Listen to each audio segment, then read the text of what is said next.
you can't tell women to lower their expectations, but this is the reality. When you ask a man if you could have a woman who had 80% of everything you wanted, 75% say, yeah, I'm on board. Mm-hmm. When you say to a woman, a man has 80% of what you want, 75% say that's not enough. But if you, but even look at the media. Right. What does the media tell a woman to do? He's out, but he didn't open your door. He's not nice to his parent. You walk right out on that man. Like, it's literally every piece of media is, you don't need him. You're a strong, independent woman. Pull the ripcord. You're out. And it is the basic kind of communication around this is, you are a strong, independent, powerful woman. That is wonderful. And quite frankly, you don't need the imperfect man. And they're just not connecting. I read that on Tinder, a man of average attractiveness has to swipe right 200 times to get one coffee. No, way more than that, my friend. And then 4 of those 5 coffees will ghost him. They will decide they don't want to meet him, or they won't show up. See, one thing that gets me is, like, who decides what's an average looking guy? Who decides what an average dude is? Is the average dude in the 20 percentile, or is he in the 80 percentile? And I also want to point this out too, as although it seems like Scott Galloway is actually on board with all of this stuff, the fact remains that it's women's standards are primarily based in evolutionary background, evolutionary history, right? Evo bio, in fact. So the fact that he's making these comparisons at this point, which is funny to me, because he's usually a man up guy for most of the time. Like, men need to man up so they can be better, suitable more eligible bachelors. Like, you should do better. Why? Well, because we need more babies, and the only way that's going to happen is if you're meeting women's standards all the time. And again, it's not, this whole thing comes back to what I was saying about Patrick Bet-David and Trad Cons, and Scott Galloway's on this too.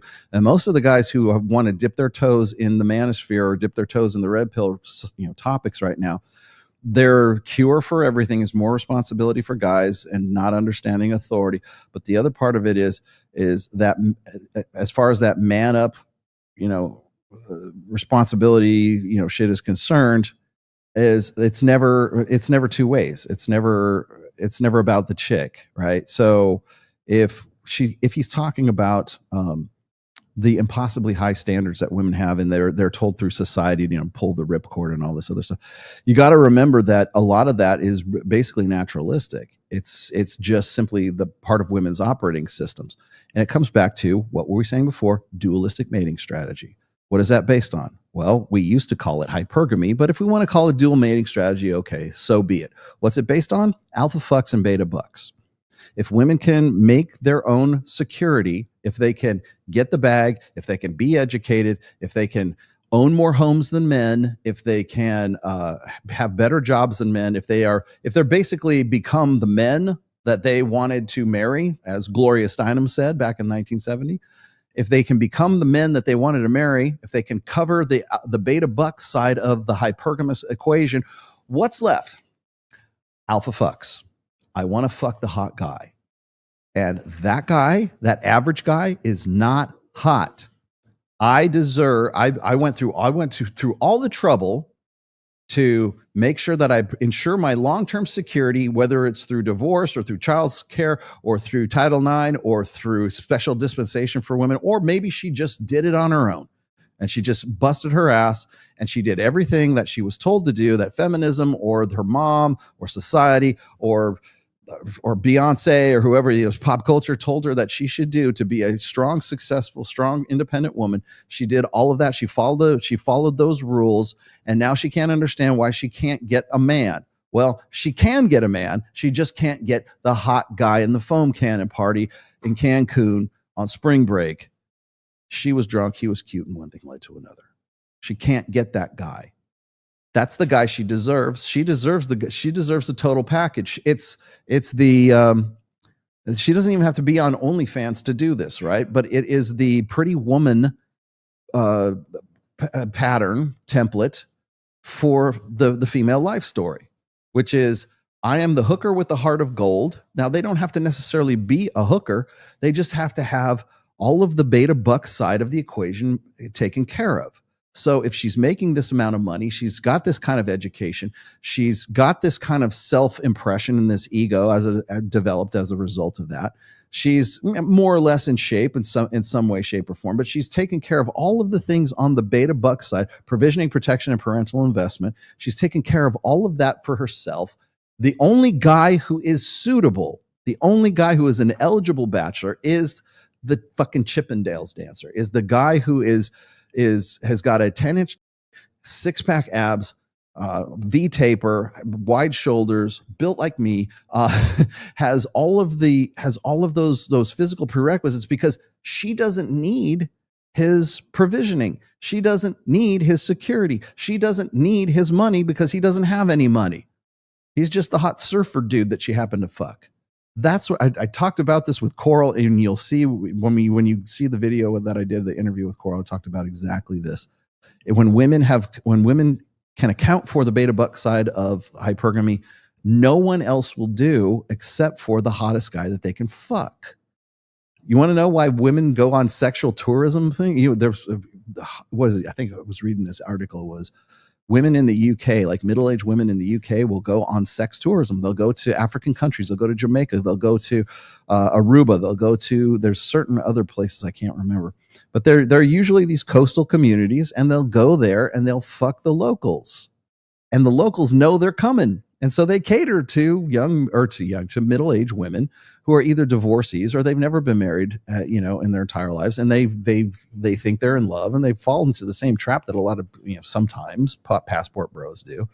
We don't call them sexual tourists, but that's basically what they're doing. We don't talk about that. So, well, the reason why is because those women already have all the money taken care of. They don't care. Some guy from Dick Swinging Jamaican comes along and wants to lay pipe. They don't care. That's what they're there for. Shit, go see Thunder from Down Under here in Vegas, man. You look at the demographic of women that go to Thunder from Down Under. But that's what they're looking for. They're looking for the hot guy. All right. They're looking for the guy who can rock their world in bed. And why I said this is like the pretty woman narrative is because the only person, the only kind of guy, the only elite level guy who could get with him would be the Richard Gere character, right? She's got everything taken care of. So the only person who could come and bring her out of that world or make her a woman of leisure is the guy who makes more money than she does, who is also more committed to provisioning parental investment and protection, can offer her that plus 60% more, and be as hot as the Chippendales dancer, be as hot as Thunder from the Australian guy from Thunder from Down Under. He's got to be that hot, and he also has to be Richard Gere. He has to be he's got to be this wealthy industrialist who can, pull her out of her doldrums of providing for herself. It doesn't have to be OnlyFans. She could just be, in HR. As long as she's making more money than the guy is. That's why money and finances are more important, right? To women. Women are more important than money to men. Money is more important than men to women. That means a guy of average attractiveness has to swipe right 1,000 times to get one coffee. Now, what does that tell that guy? Coffee. Women don't value me. Women make me feel rejected. And then they go online and they see these misogynists telling them it's not your fault. And it's not your fault. You know whose fault it is? It's Hinge's fault. It's Tinder's fault. It's Bumble's fault. That's whose fault it is. It's the funny thing is like when he wants to talk about these misogynists online, the Andrew Tates of the world, telling them that it's not their fault, because it's not their fault. They're just fucked. They're in a fucked situation. So what are you going to do about it? Hell, I mean, you want accountability, right? You want guys to man up. You want them to be better than they are. Yeah, but we want them to be better than they are in our context and not your context. That's all this boils down to. Men become much more prone to misogynistic content, much more prone to nationalistic content. What is misogyny? Somebody please give me a concrete, objective definition of what misogyny is. You can't fucking do it. But everybody knows, man, it smells like misogyny. I think that might be misogyny. I remember when Andrew Tate was on Pierce Morgan, and he had mentioned something. He said something about misogyny. I said, isn't that misogynistic, or isn't that misogyny? And Andrew Tate said, what's misogyny? And Pierce Morgan said, anything that's against women. So women are above reproach. You can't say anything that might be even marginally, measuredly critical of female nature, because if I do, that's misogyny. It's like it's the same thing as like when I'm saying, you know, you can't make an objective observation of female behavior without it sounding like it's complaining. Because if you do, if you say, I have noticed that women tend to be a little bit solipsistic. They tend to be very self-centered and very self-important in this day and age, in this country, and where I'm at right now. If I just, and I'm not saying they're all bitches and hoes. I'm not saying that they should all be shipped off to the moon. I'm not saying anything like that. I've just been my observation that women tend to be a lot more egotistical these days. The only reason you as a man would say that is because you're complaining, because you can't get laid, because you're an incel. Blasphemy. Yes, blasphemy.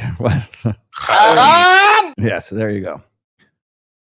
So how do you have a conversation if women are above reproach? How do you even talk about female nature? How do you talk about, how do you even talk about men's nature in that case, right?